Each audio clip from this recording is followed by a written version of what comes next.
in the register of members' interests. The reality is that the private sector rental market in this country has expanded to cover, as my honourable friend for Dover said, not just what it was intended, namely providing provision for people to let out houses as they choose, but also taking into account what is needed for social rented housing. And I think the biggest problem we have is, and I start from this point, that we have failed, all political parties, to build enough socially rented homes in this country for 30 years. So the reality is that we need 90,000 socially rented homes to be built a year to actually provide what is required in this country. And we are at the moment expecting the private rented sector to pick up that slack. And therefore, we have to then interfere with the market. What I would counsel my honourable friend, new minister to this post, is to ensure that we don't look at this in a piecemeal process. We need to reform the whole of the market, not just little bits of it.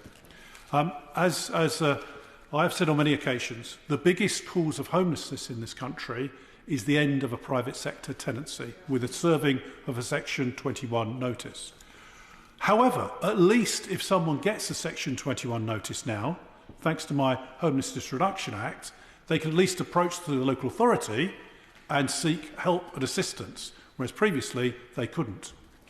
However, we have the challenge here. If all we do is abolish Section 21, we'll force private sector landlords to then move to Section 8, evictions, and all of that involves. The problem that involves is then not only does it become an expensive process right across the board, but also it lands the tenant, who's probably completely innocent in this path, with county court judgments against their name, and when they go for another private sector tenancy, they get told, sorry, you're a bad risk. We're going to up the deposit or impose conditions on you in order to get that private sector tenancy. And that to me is wrong in principle. And what we've got to do is look at the complete area of the market here. One of the other issues, which my honourable friend for Dover mentioned as well during her contribution,